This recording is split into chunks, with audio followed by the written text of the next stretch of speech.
अहिंसा संयमो तमो देवावेतं नमस्ते जस धमे सया मनो।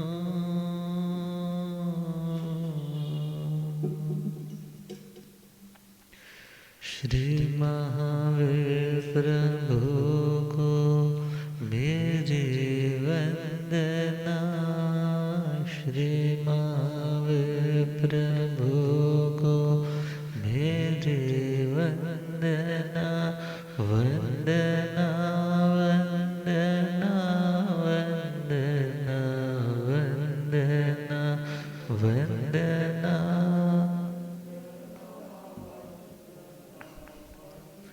मुझको तारो प्रभु तारे जो चंदना। मुझको तारो प्रभु तारे जो चंदना। वंदना वंदना वंदना वंदना वंदना।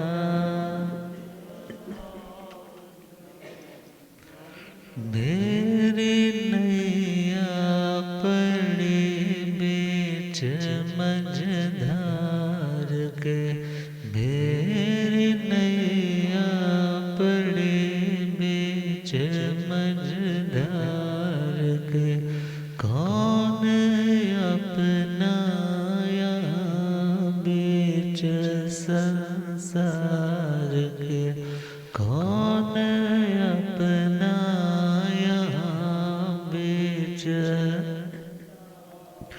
तुम हो तारन तिरन आया तेरी शरण। तुम हो तारन तिरन आया तेरी शरण। तेरे चरणों में दाता है अभिवंदना। तेरे चरणों में दाता है अभिवंदना। वंदना वंदना वंदना वंदना वंदना। अनंत आनंद शांति के निकेतन शासनपति श्रमण भगवान महावीर स्वामी के पावन चरणारविंदों में हार्दिक भावना वंदन नमन। मेरे अंधेरे जीवन को रोशनी प्रदान करने वाले परम उपकारी आगम ज्ञान के भंडार आगम ज्ञाता आगम पुरुष जिन शासन रतन हिमाचल केसरी उपाध्याय भगवंत श्रद्धे गुरुदेव श्री जितेंद्र मुनि जी महाराज साहब पावन चरण कमलों में हार्दिक भावना वंदन नमन। आदरणीय विद्याभिलाषी श्री सुब्रमण्य जी महाराज साहब पाठ पर शोभायमान हरियाणा सिंधनी प्रतिभा मूर्ति महासाध्वी श्री सर्वज्ञ प्रभाज महासाध्वी तपरश्मि श्री नमिता जी धर्म सभा में उपस्थित धर्मानुरागियों सुशीलवती माताओं एवं बहनों। असीम पुण्योदय से भाग्योदय से आप सबको संतों का समागम और वीतरागवाणी श्रवण करने का सुअवसर प्राप्त हो रहा है।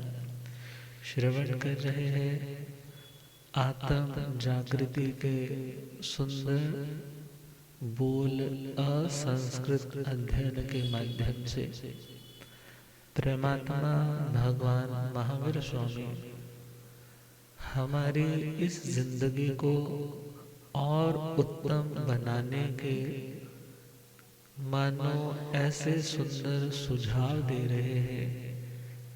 यदि उन सुझावों को मान करके चलेंगे तो हमें कभी भी पश्चाताप करना नहीं पड़ेगा। परमात्मा फरमा रहे हैं जीवन असंस्कृत है, जीवन असंस्कृत है, अर्थात यदि एक बार आयुष्य क्रम संपूर्ण हो गया तो इसे बढ़ाने वाला दुनिया में कोई भी तत्व नहीं है। तो जब तक इस दिए में तेल है, जब तक इसके लौ प्रकाशमान है, तब तक अपने रास्ते को, अपने मंजिल को भली प्रकार से समझ करके मार्ग में आने वाले विघ्नों को पार करने के लिए इस आत्मा को तैयार होना होगा। तो पहली गाथा, असंख्यं जीवेयमापमायये, असंख्यं जीवेयमापमायये, जरो वणियसहुनतितान,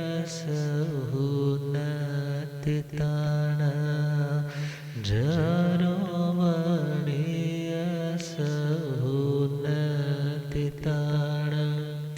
एवं वियाणाय जने पमते, किन्नु वेसा अजयंगहिते, असंख्यं जीवेयमापमायये।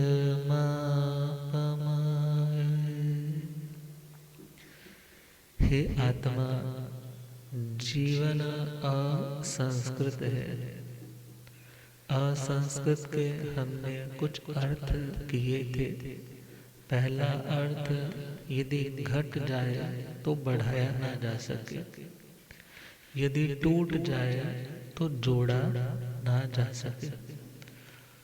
और दूसरा अर्थ हमने असंस्कृत का किया, अपवित्र, अशुद्ध, अपरिपक्व। तो परमात्मा कह रहे हैं इस अपरिपक्व जीवन में परिपक्वता को प्राप्त करने की, हासिल करने की तुम क्या करो? प्राप्त करने की तुम ऐसी युक्ति खोजो जिससे तुम्हें यह मलाल न रहे कि मैंने अपने इस जीवन को शुद्ध नहीं बनाया। अशुद्धियों से निर्मित इस शरीर में जो शुद्ध तत्व है वह भी कर्म के संयोग से अशुद्ध जैसा भासित होता है, मगर निश्चय से अपने शुद्ध स्वरूप को प्रकट करने के लिए भगवान कह रहे हैं मां पमाये, जरा भी लापरवाही, जरा भी अज्ञानता का निदर्शन अपनी जिंदगी में ना दिखाए। अब आगे बढ़े, परमात्मा कह रहे हैं जो लोग यह सोचते हैं कि आत्म दर्शन, आत्म समाधि, आत्मा की पवित्रता, ये सारी बातें बोले जी हम अपनी जिंदगी के अंतिम क्षणों में करेंगे। मगर आपसे एक प्रश्न पूछो, आप अपने घर का कोना कोना साफ करते हो तो सुबह झाड़ू लगाते हो या रात को झाड़ू लगाते हो? बोलो। सुबह झाड़ू लगाते हो, ये नहीं सोचते कि अभी तो पूरा दिन पड़ा है, रात को जाकर के साफ कर देंगे। अर्थात जब घर को साफ करने के लिए हम इतने ज्यादा प्रिपेयर रहते हैं, हम इतने ज्यादा अवेयर रहते हैं कि घर तो हमें पल पल साफ रखना है, जहाँ कहीं गंदगी दिखती है तब भी झाड़ू, तब भी डस्टिंग। अब आत्मा की बात है, हम सोचे कि मृत्यु आएगी तभी उस अंधकार में घड़ियों में ही हम खुद को स्वच्छ बनाएंगे। तो ध्यान देना, पहली बात, उस समय जिसका तो अभ्यास बहुत है साधना का, उस व्यक्ति को तो उस अवस्था में भी अवेयरनेस आ सकती है, मगर जिस व्यक्ति का अभ्यास धर्म का नहीं है उस व्यक्ति को तो उस समय मात्र आरत ध्यान, रोना, तड़पना, अपने दुखों से घबराना इत्यादि ही बातें होती है।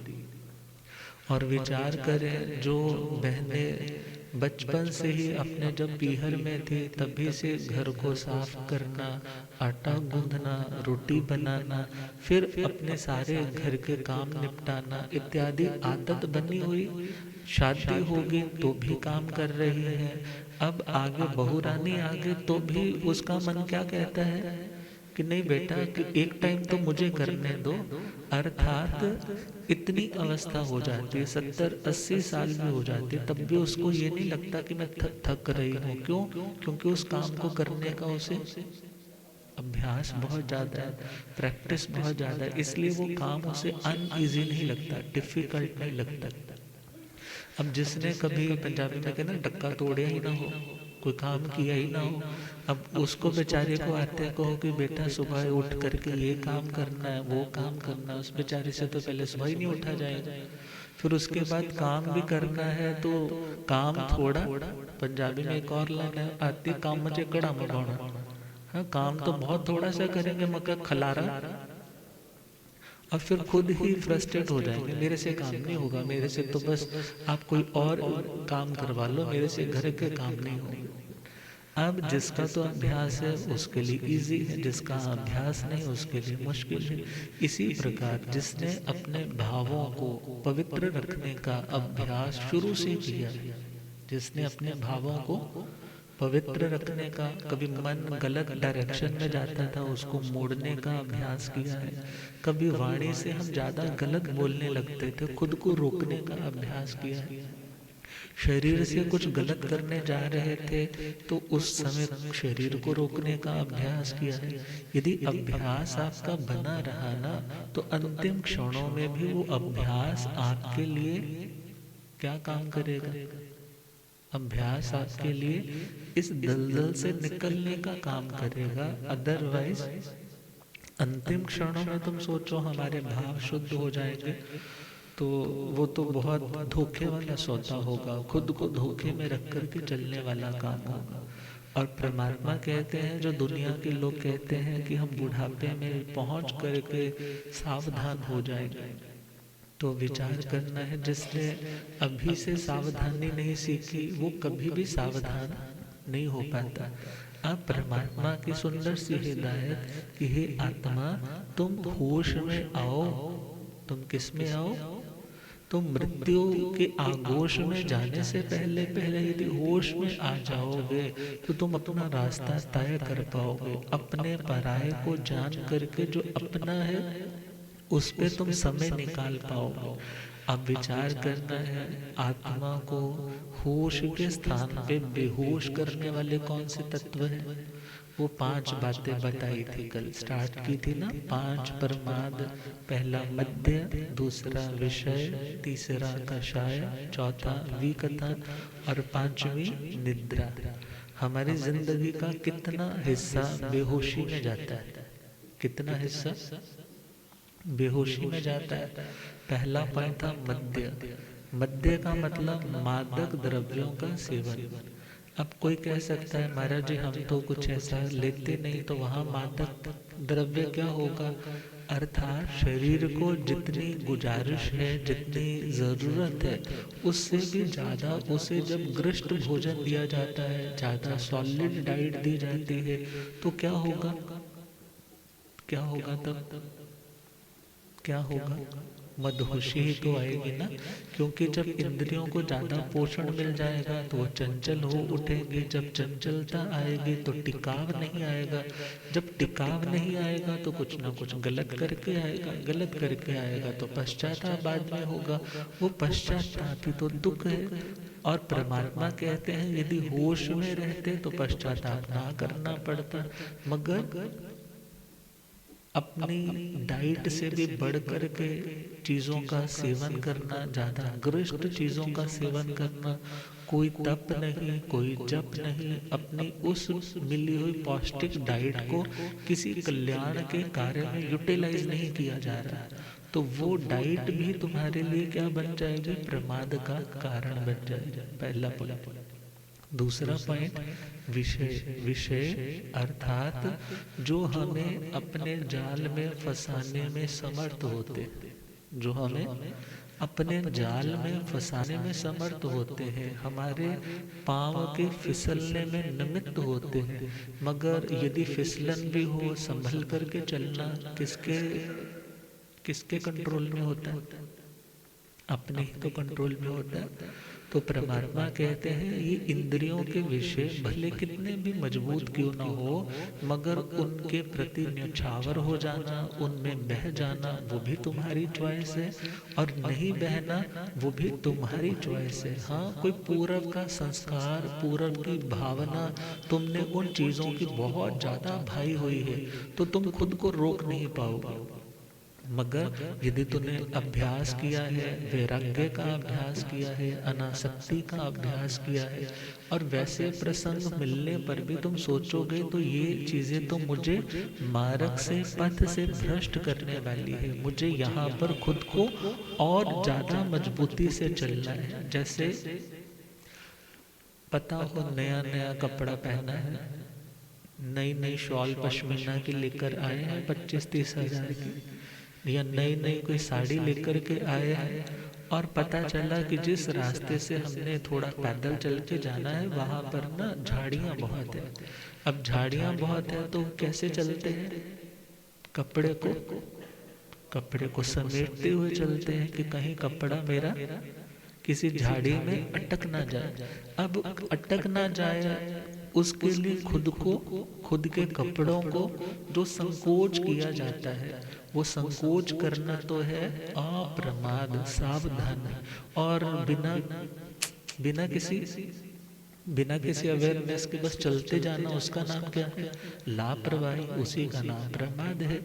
अब इंद्रियां हैं, कानों का काम सुनना है, सुनना कहते हैं एक मृग हिरण को पकड़ना है तो कैसे पकड़ते हैं? जाल लगा देते हैं, मानो सपोज इधर भी वृक्ष है, इधर भी वृक्ष है, जाल लटका दिया है, और उधर से वो सारंगी बजाने लगते हैं, उधर से कोई ना कोई म्यूजिकल इंस्ट्रूमेंट बजाने लगते हैं, वो भागा चला आता है, दौड़ा चला आता है, मगर जाल को नहीं देख पाता। और अक्सर जब व्यक्ति किसी वस्तु की ओर अट्रैक्ट होता है तो उसके बाद जो वो फंस जाएगा उसमें एक तरह से चाह करके भी फिर वापस बाहर नहीं निकल पाएगा, वो इस बात को, परिणाम को देख ही नहीं पाता। अब वो मृग क्यों मारा जाता है, पकड़ा क्यों जाता है? क्योंकि उसका अपने कानों के ऊपर संयम नहीं होता। अब आंखों का संयम, अब पतंगा देखते हैं ना, जब अभी बारिश होकर के हटेगी उसके बाद आप लाइट पे देखो कितने ढेर सारे बाहर स्ट्रीट लाइट्स पे भी ढेर सारे नीचे गिरे पड़े होते हैं। वो एग्जाम्पल दी जाती है, जो व्यक्ति अपनी आंखों के माध्यम से सिर्फ रूप का दीवाना बना रहता है, वो व्यक्ति भी अपने आत्मा को कंट्रोल नहीं कर पाता और अपने विनाश का न्योता अपने ही हाथों दे देता है। अर्थात जिसे आंखों पे कंट्रोल आ गया, बोलते हैं बचपन में हमारे पांव चंचल होते। बचपन में क्या चंचल होते हैं? बच्चा लेटा हुआ है ना तो वो भी पैर मारता रहता है, हाथ चंचल होते हैं। जवानी में आते हैं तो जवानी में आंखें चंचल हो जाती हैं। जवानी में क्या चंचल होती? अब आंखों की चंचलता के कारण भी विनाश हो जाता है। और बुढ़ापा आता है तो जुबान चंचल हो जाती है। बुढ़ापा आता है तो क्या चंचल होती है? ये नहीं करना, वो नहीं करना, तूने ऐसा क्यों किया, रोक टोक, हर चीज में इंटरफेरेंस की आदत पड़ जाती है, तो हमारा बुढ़ापा भी दुखमय बन जाता है। अब भगवान कह रहे हैं कि हे आत्मा, यदि तुम कंट्रोल करना थोड़ा सीखो, अभ्यास थोड़ा थोड़ा ही करो, वो थोड़ा थोड़ा रोज का एक अचीवमेंट भी तुम्हें आने वाले टाइम में कई सारी अचीवमेंट्स देने में सहयोगी बन जाएगी। तो तीसरी हम इंद्रिय चले तो नासिका। अब बोलते हैं सांप को पकड़ना है ना, तो सांप को पकड़ने के लिए उसकी बिल के पास, बाम्बी के पास कुछ फ्रेग्रेंट चीजें, बहुत सुगंधित चीजें रख दी जाती हैं। अब रख दी जाती हैं और उधर से वो तो उसकी खुशबू पे मोहित होकर के जैसे ही आता है और उसको पकड़ लिया जाता है। अब आज के टाइम में चले या पुराने टाइम में इतनी चीजें फ्रेग्रेंट नहीं होती थी, मगर आज के टाइम में कितनी तरह के परफ्यूम्स आ गए, कितनी तरह के ऊद आ गए, कितनी तरह का कॉस्मेटिक का बाजार फैल गया। किसके कारण? कि व्यक्ति ज्यादा सुंदर दिखना चाहता है, ज्यादा बढ़िया उससे स्मेल आए। किसके लिए? कि वो ज्यादा से ज्यादा लोगों को अपने शिकंजे में फंसा करके दुनिया के भोग, दुनिया के विषयों का सेवन कर सके। मगर विषय तो विष की भांति है, एक बार आदत लग गई फिर उसके बाद उस दलदल से निकलना उस व्यक्ति के लिए आसान नहीं होता। तो परमात्मा कह रहे हैं मदहोशी से, बेहोशी से बचने के लिए तुम्हें पहचानना होगा इन चीजों का सेवन करना बेहोशी है। और व्यक्ति फिर जब बेहोशी में जाता है फिर उसको नहीं पता होता क्या करना है और क्या नहीं करना।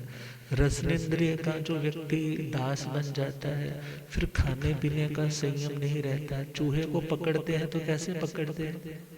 उसके पीछे पीछे भाग के थोड़े पकड़ते हैं, उसको ऐसे पकड़ ले। चूहे को पकड़ना है तो पिंजरे में क्या लगा देते हैं? रोटी लगा देते हैं, ब्रेड लगा देते हैं।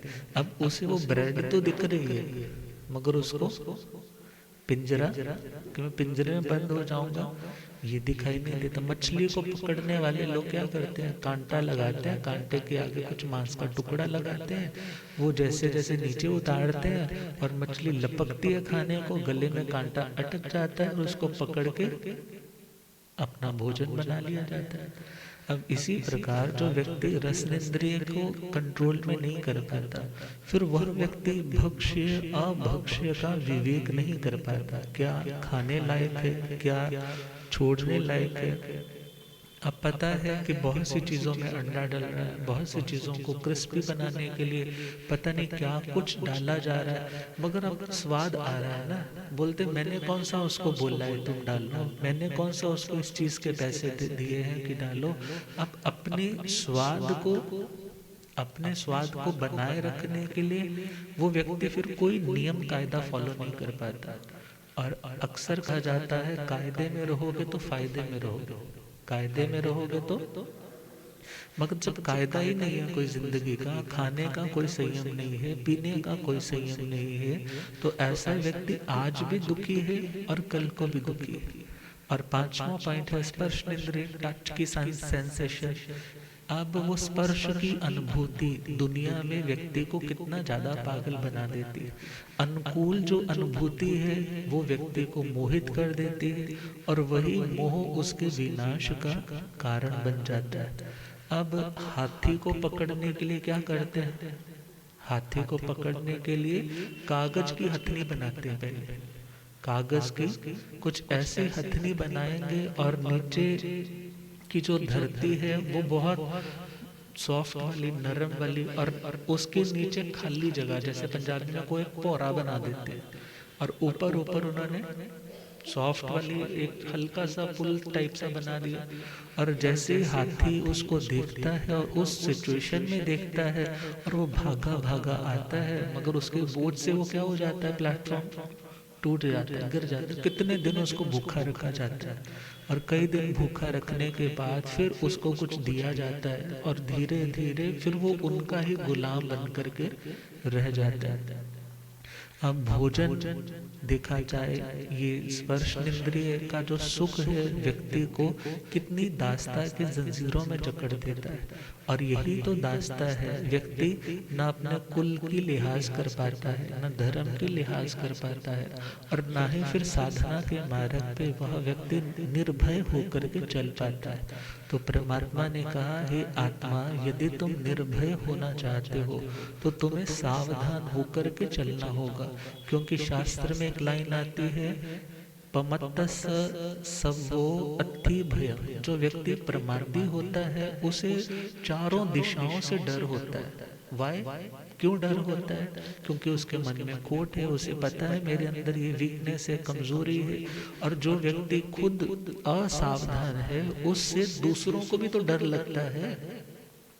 एक बच्चा है आपकी गली मोहल्ले का और आपको पता है जब वो बाइक पे निकलता है, गाड़ी चलाता है तो एकदम स्पीड देता है, और जैसे वो निकले तो सारे लोग क्या हो जाते हैं? भाई इसने तो मरना ही है, हमें क्या हो जाए, साइड पे हो जाए। तो मीन्स जो व्यक्ति असावधान है, जो व्यक्ति प्रमादी है, जो व्यक्ति खुद केयरलेस है, जो खुद लापरवाह है, फिर दुनिया के लोग भी उससे डरना शुरू कर देते हैं, उससे फिर कोई व्यक्ति प्रेम नहीं करता।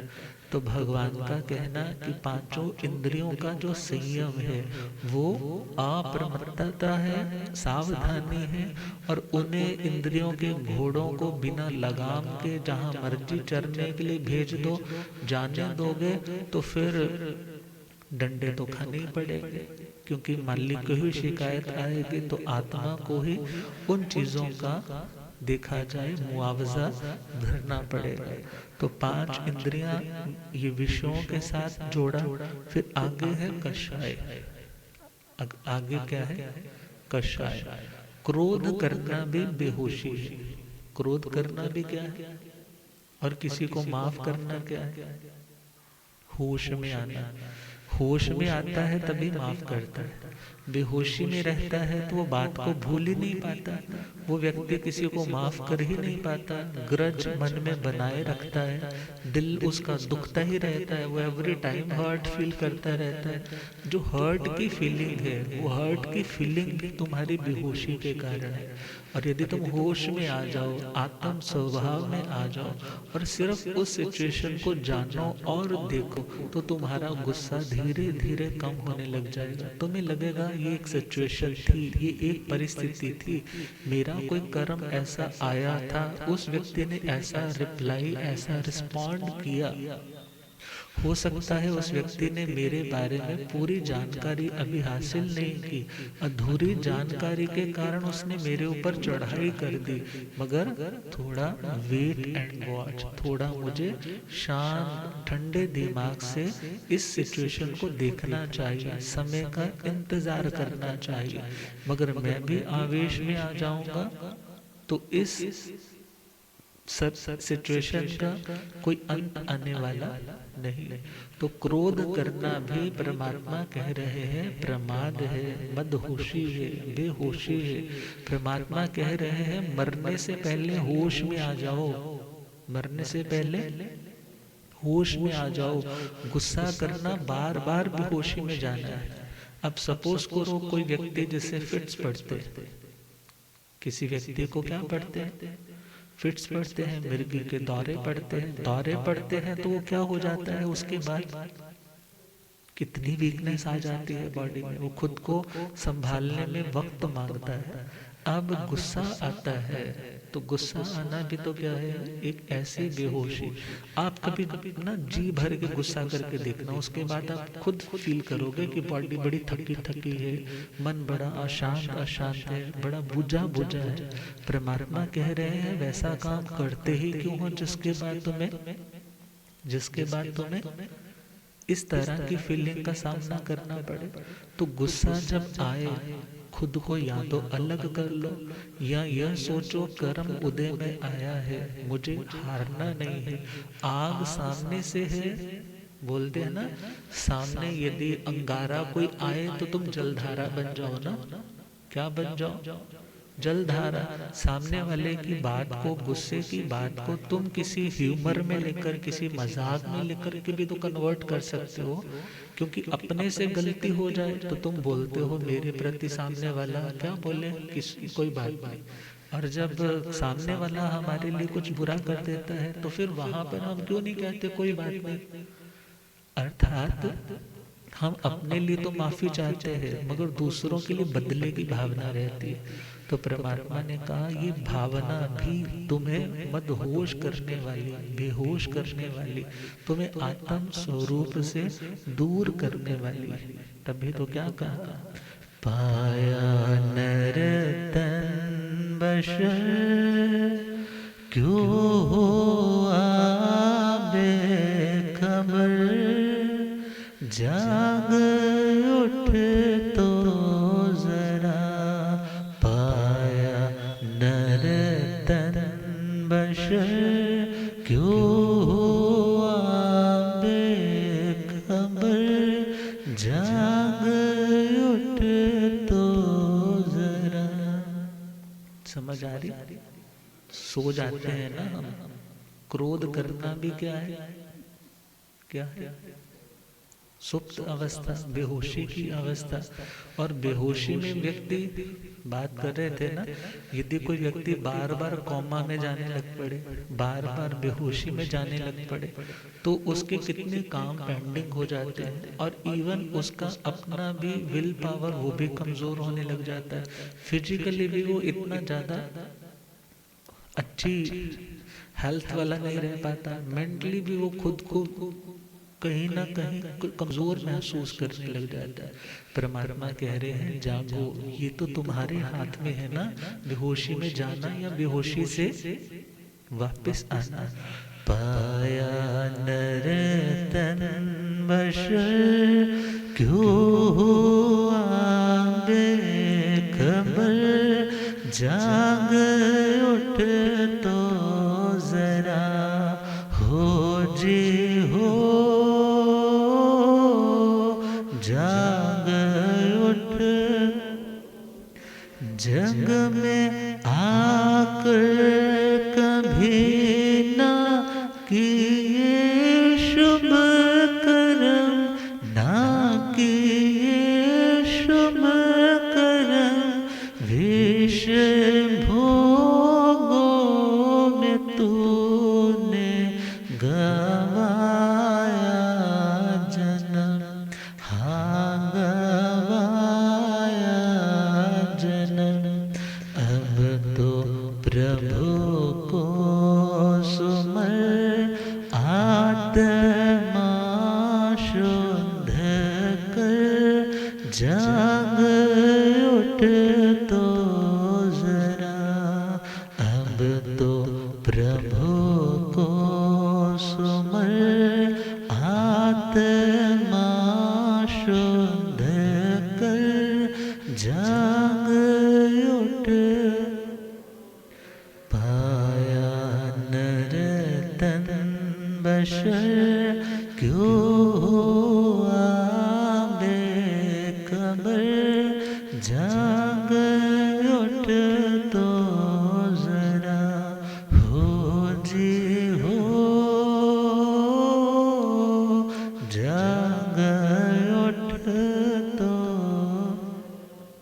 फानी वैभवना यह साथ जाए, तेरे साथ जाए, तेरे बस धर्म की पूंजी निभाए, तेरे हानि भाए, तेरे कर ले धर्म अगर, पाना मोक्ति नगर, जाग उठ तो जरा हो जी हो, जाग उठ। पाया नर तन बशर क्यों हुआ बेखबर, जाग उठ तो जरा हो जी हो, जाग उठ। क्रोध करना भी सोना है, क्रोध करना भी बेहोशी में जाना है। Anger is the momentary madness of mind, anger is the momentary madness of mind. Control your anger, otherwise it will control you. जो गुस्सा है वो मोमेंटरी, थोड़ी देर का पागलपन का दौरा है, मगर यदि खुद को कंट्रोल करना नहीं सीखा तो एक मोमेंटरी मैडनेस के कारण तुम बहुत बड़ा नुकसान कर सकते हो। क्योंकि एक पागल व्यक्ति को थोड़ा पता होता है वो तो छत से भी छलांग लगा दे, वो हो सकता है कुछ उठा के किसी भी मार दे। गुस्से में भी तो नहीं ना पता होता, वो सुसाइड कर ले या किसी पर ही खंजर खुबा दे जा करके। तो परमात्मा कह रहे हैं गुस्सा पागलपन है, बेहोशी है। गुस्से से सिचुएशंस हैंडल नहीं होती, क्योंकि गुस्से का मतलब अक्सर आपने देखा होगा ना, जब गुस्सा आता तो हाथ पैर क्या होने लग जाते, कांपने लग जाते। अब कांपने वाला व्यक्ति कैसे हैंडल करेगा? जो पहले खुद ही कांप रहा है वो सिचुएशन को क्या हैंडल करेगा? और यदि आप स्थिर हो तो स्थिरता में, स्टेबिलिटी में आप अपने उस उलझन को सुलझन में बदल सकते हो। जिसके हाथ ही कांप रहे हैं वो बेचारा उलझन को कैसे खोले, मगर जिसके हाथ बिल्कुल स्टेबल है वो उलझनों को खोलना चाहे तो गुस्से में तो दिमाग भी उलझन भरा है, दिमाग भी, नसें कांप रही है, हाथ भी कांप रहे हैं। ऐसे में सिचुएशन को ओवरकम कैसे किया जाए? तो परमात्मा ने कहा अभ्यास। क्या करें? अभ्यास। किस चीज का? कि मेरा स्वरूप शांत रहना है। गुस्सा करना मेरा स्वभाव नहीं है, गुस्सा करना मेरा अर्जित संस्कार है। मैंने ये बाहर से सीखा है। मैंने प्रतिकूलता में व्यक्ति दुखी होते हैं, मैंने वहां से सीखा है, वहां ऐसे रिएक्ट किया जाता है, ऐसे सीखा है, मगर ये मेरा अपना नेचुरल संस्कार नहीं है। इसलिए हे आत्मा, जो तुम्हें बेहोशी में लेकर जाए, जो तुम्हारे आनंद को दूर भगाए, ऐसे काम को करना अच्छा नहीं। तो पहला पॉइंट कषाय का क्रोध। दूसरा है अभिमान। दूसरा कौन सा? अभिमान करना भी तो बेहोशी में रहना है। हाँ, मेरी इतनी बड़ी कोठी, मेरा इतना बड़ा बंगला, मेरे पास इतनी प्रॉपर्टी, मेरे को तो वो भी जानता है, वो एमपी जानता है, वो सीएम जानता है, मेरे पास तो बैंक बैलेंस ही बहुत है। अब इन चीज़ों से होता क्या है? किसी के पास कुछ ऐसी चीज़ें हैं तो वेरी नॉट अच्छी चीज़ें हैं, ठीक है, कभी काम आ सकती, मगर यदि आप इन चीज़ों के कारण किसी दूसरे का तिरस्कार करने लग पड़े हो, क्योंकि तिरस्कार होता ही तब है जब घमंड होता है। तिरस्कार कब होता है किसी का? जब घमंड होता है। और यदि घमंड ना हो तो आप सामने वाले को बड़े प्रेम से समझाएंगे, बड़े प्यार से समझाएंगे। तो भगवान समझा रहे हैं कि आत्मा, घमंड करना, अभिमान करना, मैं बड़ा, मैं सुंदर, मैं पैसे वाला, मैं बड़ा ज्ञानी ध्यानी, मैं बहुत बड़ा तपस्वी, जब ऐसे कॉम्प्लेक्स तुम्हारे दिमाग के अंदर घुस जाएंगे ना, तो तुम्हें दूसरे लोग जीरो लगने लग जाएंगे। बिकॉज कहा जाता है दो कारणों से, बिकॉज ऑफ टू रीजंस, हमें बड़ी चीज भी छोटी नजर आती है। बड़ी चीज भी क्या आती है? पहला दूर से, दूजा गरूर से। दूर से देखोगे तो भी बड़ी चीज क्या लगेगी? छोटी लगेगी। और गरूर से देखोगे, गरूर से देखोगे, बेटे को जब गरूर आ जाता है, मैं ज्यादा कमाने लग पड़ा और पिता की रिस्पेक्ट करना भूल जाता है, क्योंकि वो बेहोशी में है। सिर्फ शराब पीने से बेहोशी नहीं आती, कषायों का सेवन करने से भी बेहोशी आती है। क्रोध करना भी बेहोशी है, अभिमान करना भी बेहोशी है। और तीसरा माया करना। माया मतलब कपट करना। व्यक्ति तो सोचता है मैंने दूसरे के लिए जाल बुना है, मगर फंसता कौन है उसमें? डर में फंस जाता है, इनसिक्योरिटी में फंस जाता है कि कहीं मैं पकड़ा ना जाऊं, इस चिंता में फंस जाता है। और जब पकड़ा जाता है तो उसके बाद विश्वास चला जाता है। तो भगवान कह रहे हैं कि यदि तुम माया का, कपट का, फरेब का धंधा कर रहे हो, हे आत्मा, वैसा व्यवहार कर रहे हो, यदि तुम चीट कर रहे हो किसी को, तो तुम किसी को चीट नहीं कर रहे, सबसे पहले किसको चीट कर रहे हो? बिकॉज तुम्हारी आत्मा का स्वभाव, उसकी नेचर सरल रहना है। और यदि तुम किसी को चीट कर रहे हो, it means you are cheating yourself. तुम किसी को चीट नहीं कर रहे। और यदि तुम सरल रहते हो तो तुम होश में हो। नहीं बताने वाली बात है, नहीं किसी के सामने मुंह खोलने वाली बात है, चुप रह जाओ। मगर उस चीज को कि मैं अच्छा दिखूं, दूसरे को मैं नीचा दिखाऊं, ऐसे सिचुएशन में व्यक्ति किसी पे झूठा ब्लेम कर रहा है या खुद को बढ़िया दिखाने के लिए नया नया मुखौटा लगा रहा है, तो भगवान कहते हैं ये बेहोशी की दशा है, दूसरे को छलने की। रावण ने भी तो बेहोशी में जाकर के क्या किया था? साधु का रूप बना लिया, और साधु का रूप बना करके किसका अपहरण कर लिया? वो देवी के समान जो पतिव्रता है, जो सती व्रता है, ऐसी सीता देवी का क्या कर लिया? अपहरण कर लिया। तो जो व्यक्ति मायावी है, वो व्यक्ति भले कुछ समय के लिए हो सकता है वो अपने काम सिद्ध कर ले, मगर ज्यादा लंबे वक्त तक उसकी विश्वसनीयता, उसकी मार्केट वैल्यू मेंटेन रही रहती। गुरुदेव पदा हो रब मेरा सतगुरु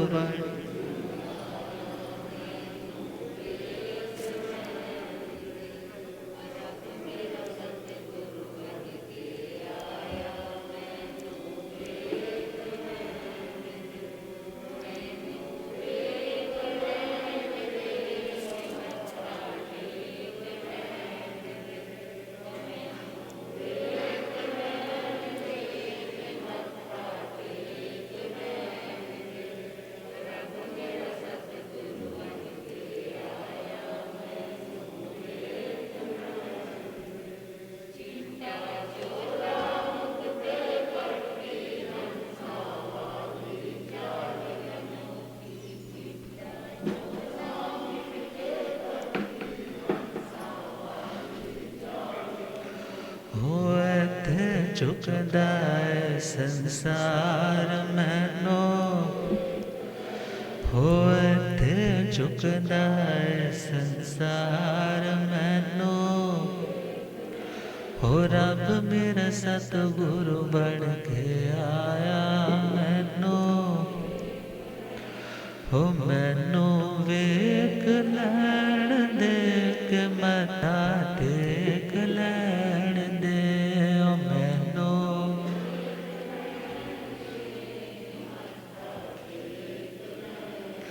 हो रब मेरे सतगुरु बन के आया।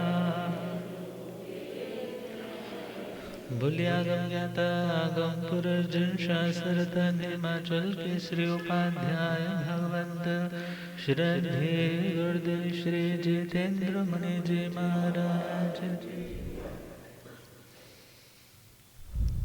तो माया, यदि वेदांत दर्शन में जाए तो वहाँ माया शब्द की परिभाषा दी जाती है, आ तस्मिन् तद बुद्धि रीति माया।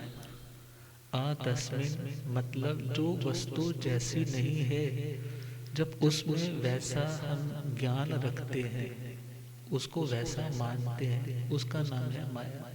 जैसे रस्सी पड़ी है, अंधेरा है, तो रस्सी में किसका भ्रम हो जाता है? पसीने भी छूटने लग जाते हैं।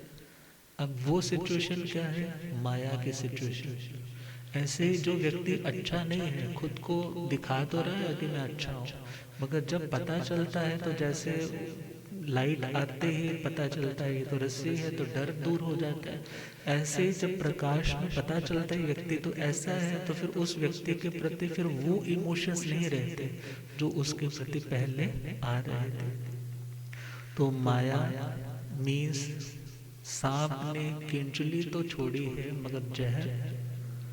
जो मायावी व्यक्ति है, ठग करने वाला व्यक्ति है, उस व्यक्ति के प्रति लोग किसी काम, पंजाबी में को किसी अड़ी के कारण या किसी फंसी के कारण तो जुड़े हुए हैं, मगर जब पता चलता है व्यक्ति ऐसा है तो दिल से उसके प्रति रिस्पेक्ट नहीं रहते। पैसों से व्यक्ति सामने वाले व्यक्ति को सोचे कि मैं अपना बना लूं, तो ऐसा नहीं होता जब तक आप हृदय से सरल नहीं है। हृदय की सरलता से बड़ा कोई दुनिया में हिप्नोटिज्म नहीं। लोग कहते हैं ना, हिप्नोटाइज कर देते हैं, कोई लोग अपना बना लेते हैं, अपने प्रति खींच लेते हैं। बट आई फील यदि आप सरल है तो आपकी सरलता से बड़ा दूसरों को इंस्पायर करने का कोई और दूसरा तरीका नहीं। दूसरे तरीके आएंगे, चले जाएंगे, प्रभाव थोड़ी देर रहेगा, चला जाएगा, मगर सरलता अपनाए रखोगे तो जो जुड़ेगा वो लाइफ टाइम जुड़ेगा, वो जन्म जन्म तक आपके साथ रहना चाहेगा। मगर यदि आप सरल नहीं है तो आपके रिश्ते आज भी टूट सकते हैं, कल भी टूट सकते हैं। तो परमात्मा की सुंदर हिदायतें कल फिर श्रवण करेंगे। आप श्रद्धेय गुरुदेव कृपा फरमाए इन्हीं भावों के साथ। ओम शांति।